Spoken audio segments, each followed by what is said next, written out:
Move this up a little. I spoke on happiness and joy, and in a place where we don't normally look for joy, and that's in the life of Job. I mentioned Job's wife at that time as well, but you know, when we look at Job's life, we often look at his trials. We look at the suffering that he went through. We look at his patience.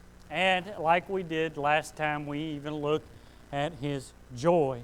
Job lived in the patriarchal age, most likely, and is described as the greatest of men in all of the earth, or of the East, rather. Look at verse 3. Job chapter 1, verse 3. It lists in verse 2 and 3, his sons and his daughters. Verse 3, all of his possessions and his sheep, camels and oxen, and his female donkeys and his his servants. But then it says, so that this man was greatest of all the people in the East. And so this was a man well known by those around him. We learned from our study of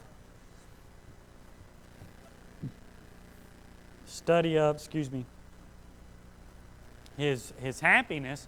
We learned that he was well respected, right? Well respected by those who knew him, and even held in reverence and awe, but not because of a heavy hand, but because of his generosity and because of his fear of God and the way that he shunned evil. It says there in chapter 1, verse 8 of Job, that there was none like him. See, Satan comes, and Satan is appeared before God, and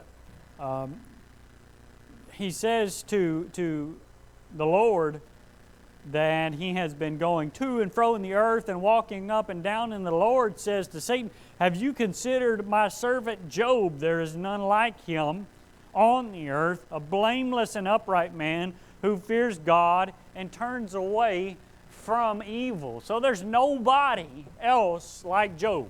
Not at this time. There's no one else like this man. And so it's right that we look at his life. I mean, there's an entire book devoted to what he went through. And so we spend a lot of time looking at his life. He loses his wealth, his children, his health, right there in chapter 1. And Satan then charges God with playing favorites, and even to the point where, well, of course Job's faithful to you. Look at all you give to him. And of course there's a challenge there, and Job passes this challenge. Now, in chapter 2, the beginning of the chapter, we find Job just sitting in ashes, and he's got broken pottery, and he's scraping the boils that cover his body from head to toe. This is a pitiful scene of pain and suffering. But in this lesson, though, I want us to focus on one verse in particular, one verse, because that's it. There's only one verse that speaks about Job's wife. Job's wife is usually not the subject of the sermon. She is usually a comment in the sermon, and it's usually not a very good comment. It's usually one that focuses on her discouraging of her husband. But in this lesson, we're going to focus on her, and all that we know is found right there, really in those two verses. A verse that she speaks, chapter 2, verse 9, and then her husband's response to her in verse 10. So let's take out a few lessons here as we read these verses. Job chapter 2, verses 9 and 10. Then his wife said to him, so everything that's happened, and his health has just been depleted. You know, in chapter 1, it's all of his possessions and even his children gone. All right. Chapter 2, see, all of that wasn't enough to make Job turn away from God. neither will taking his health away from him. But that's what's next, chapter 2. And so he's sitting there and he's pitiful, and you can just about imagine a mama that's just lost all of her children. And if we go back and look, it says that he had 7 sons and he had 3 daughters. All of these children. I mean, if you've got 10 children, there's quite a bit of age difference in the youngest and the oldest. So it's spread out pretty far, and some of them are going to be closer to their parents than others, but still, she's just lost 10 children. Not just that, now she's watching. She's the only one with good health. She's the only one who has survived what's happened. And if you've ever seen soldiers who come back from war with PTSD, and they've come back, and all of their friends, these soldiers that served next to them that did not survive, and they come back and they feel guilt because they're the only ones that did survive. And maybe some of you know what I'm talking about. And here she is. She's one that has survived. And you have to think about all of the things that she's going through. And now she's looking at her husband. He's sitting here in a pile of ashes in terrible pain, scraping these boils. I mean, he's not even recognizable anymore. He's just covered in this. And he's suffering. And she's bitter. She's angry. She's upset. That she says to her husband, "Do you still hold fast your integrity?" Now that says something about Job. Integrity was something that was important to him. It was important that people saw him as a man of integrity, but also that he was indeed, in truth, a man of integrity. And he's holding on to it. What does she mean? She explains what she means. Curse God and die. You still hold to your integrity? Let it go. What does a man with integrity do whenever he's in a situation like Job, where he's just lost everything and now he's suffering and in pain? Well, we see a lot of people who go through things like that. What happens? Their house burned down. They lost a child. They lost this. They lost that. Whose fault is it? It's God's fault. That's who they blame. It's God's fault. And so they're very angry. They've lost their integrity. And Job wouldn't let go. But here, number one lesson we want to take from this is that she's emphasizing the present.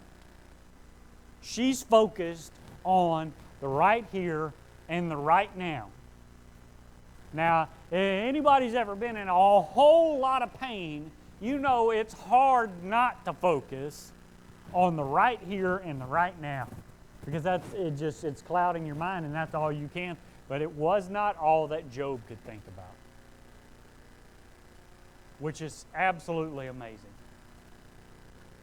We back up. Before Job was in this physical pain, he was in this mental pain of losing his children. But it says there in chapter 1, verse 20, Job arose after finding out about his children, and he tears his robe, shaves his head, falls on the ground, and he blames God for all of his problems. No, he falls down and he worships God. Things got tough. What did he do? He worshiped God. And here he explains why.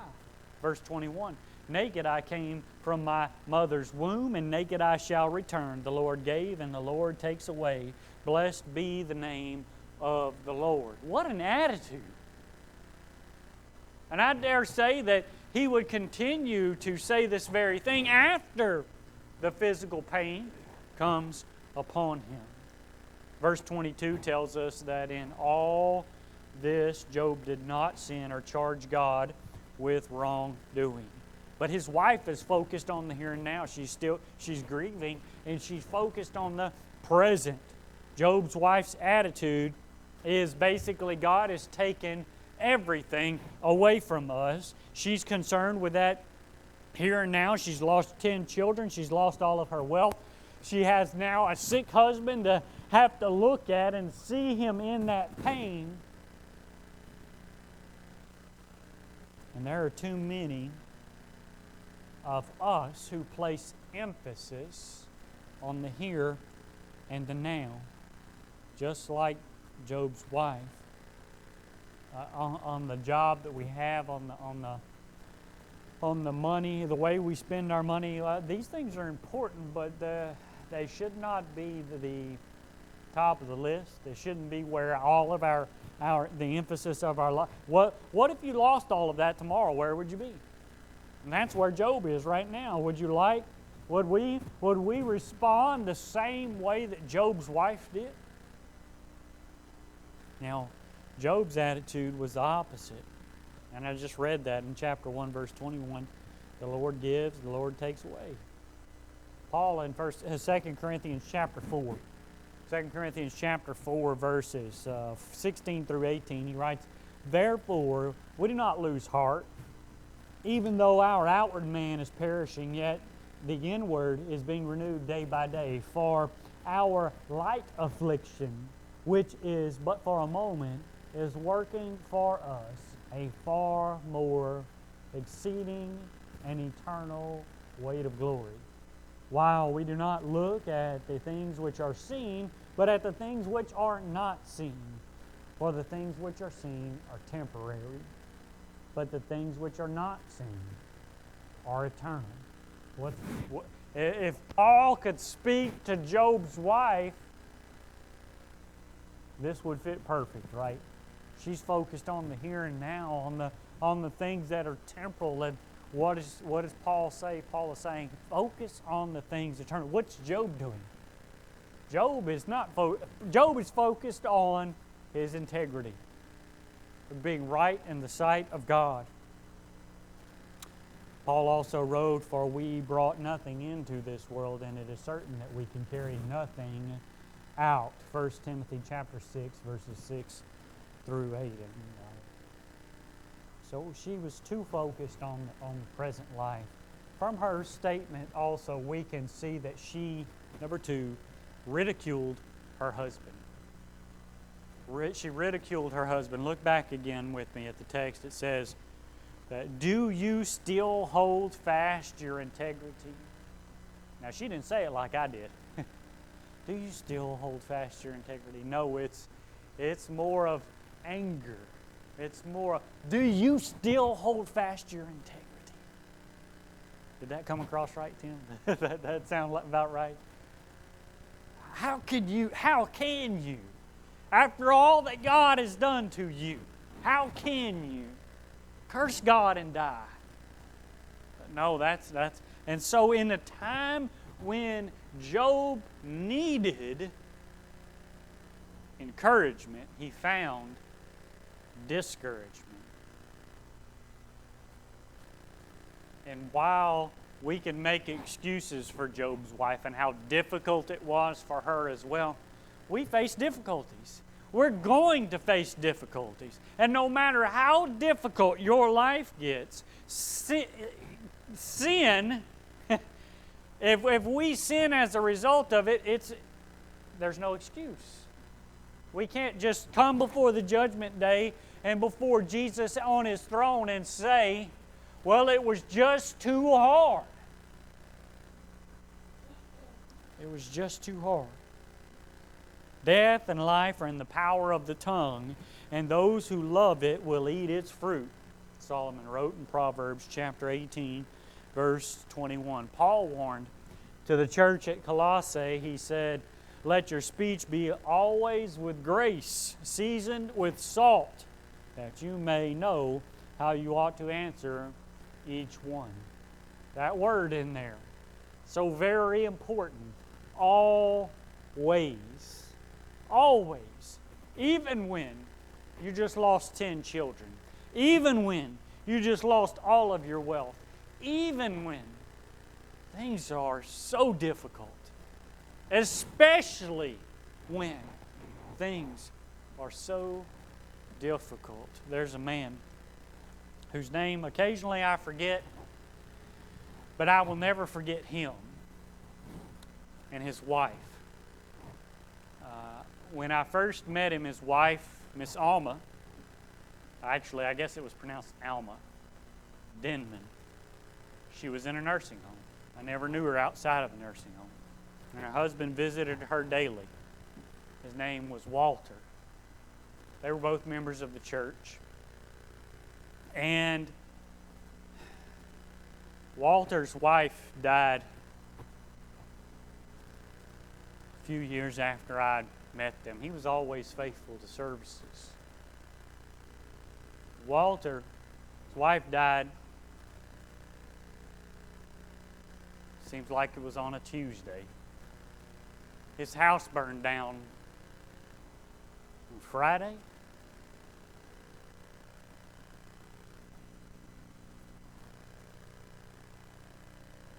And I still tear up at the thought of this. But he was there for worship services Sunday morning. Now, I'm not criticizing those who have a traumatic experience before worship, before Bible class, and just can't hold it together to come. I understand sometimes things are just really, really tough. But this man's faith in this, it reminded me of Job and all that he was going through at that time. The example that we set in the times of difficulty in our lives are the ones that people will remember for the rest of their lives. We can be faithful in the easy times, and maybe people will remember it. But when bad things happen and we're faithful, that's what people remember. She ridiculed her husband, and certainly that made things more difficult for him. In verse 10, his response is one that it seems a little harsh, but whenever he needed encouragement, he received discouragement. He responds to her, "You speak as one of the foolish women speak." That tells me that he was expecting something different from her. That maybe he expected a little more. Shall we receive good from God, and shall we not receive evil? And all this, Job did not sin with his lips. Pleasant words are like a honeycomb, sweetness to the soul, and health to the bones. Proverbs 16, verse 24. A word fitly spoken is like apples of gold in settings of silver. Proverbs 25, verse 11. The third thing that we take from what Mrs. Job had to say is that she falsely accused God. She falsely accused God there. It says, well,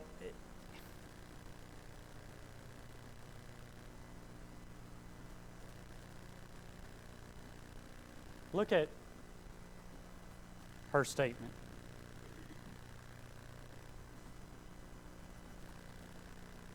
Do you still hold fast your integrity? Curse God and die. What does his integrity have to do with this? What is her statement? It's God's fault. It's God's fault. And maybe you all have been at these funeral services. I have. I know the guy that was standing in the pulpit, I won't call him a preacher. The guy that was standing in the pulpit speaking said that God sent an angel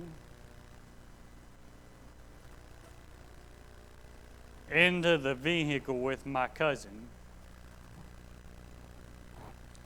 and steered him off the road,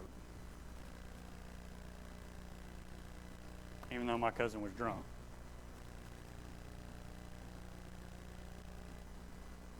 So God murdered by way of an angel.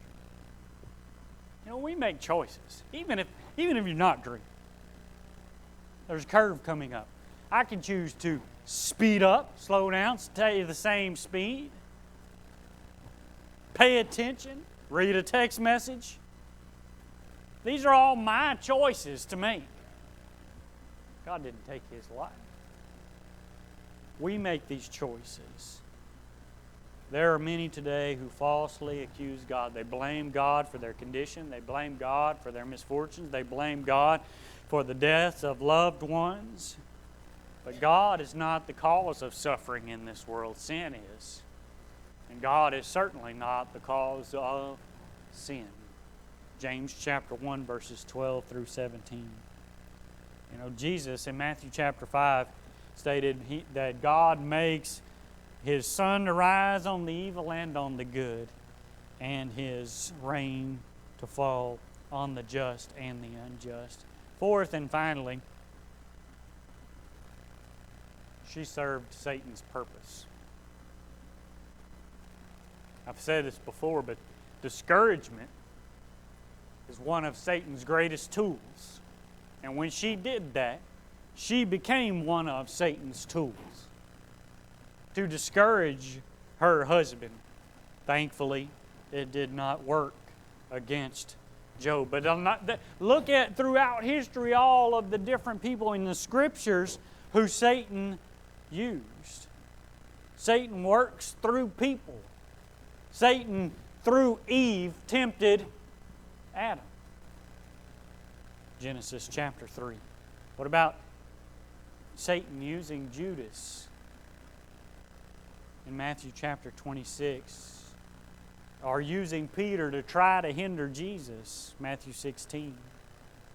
Satan uses men to do his work today, and Satan used Job's wife to try to get Job to do what? Curse God and die. Who's going to win then in that scenario? Satan is. Satan is. So Job's wife's being used here. Satan can use you as well. Does Satan use you? I'm ashamed to say that on occasion he does use me. When I lash out, whenever I sin, whenever I'm a discouragement to others. In Ephesians chapter 4, Paul warned, "Be angry and do not sin. Do not let the sun go down on your wrath, nor give place to the devil." You know, we could become the puppets of the devil. Jesus warned us. You know, we like to think of ourselves, well, we're Christians, right? We're followers of Christ, and sometimes Jesus warned us. He said you can't serve two masters. Either you're going to love the one and hate the other, or be loyal to the one and despise the other. You can't serve God and mammon. Matthew chapter 6, verse 24. He further warned in chapter 12 that if you're not with Him, you're against Him. If you're not gathering with Him, you're doing what? You're scattering it abroad. Matthew 12, verse 30. By now you might have in your mind of these lessons that we take from Job's wife, you might have in mind this woman who's just ugly, wicked. But she wasn't. She was a woman. She was a mother. She was a wife. And she was just like you and I. But she allowed herself to be used by Satan. She did not stop and think about the effect of her words on her husband and upon the lives of those around her. Paul warned in Romans chapter 14 that we are not an island unto ourselves. We affect those around us by our words and our deeds. Romans 14, verse 8. So think about your life. Think about your actions. Think about your words and the effect that they have on your husband, on your wife, on your brother, on your sister. on your friends, your co-workers. Don't be Satan's puppet any longer. Become a child of God today. Friends and brothers and sisters, whatever we can do for you today, let us pray with you. Let us study with you. Let us assist you in obeying the gospel today. Whatever it is, please come while we stand and sing this song that's been selected for the invitation.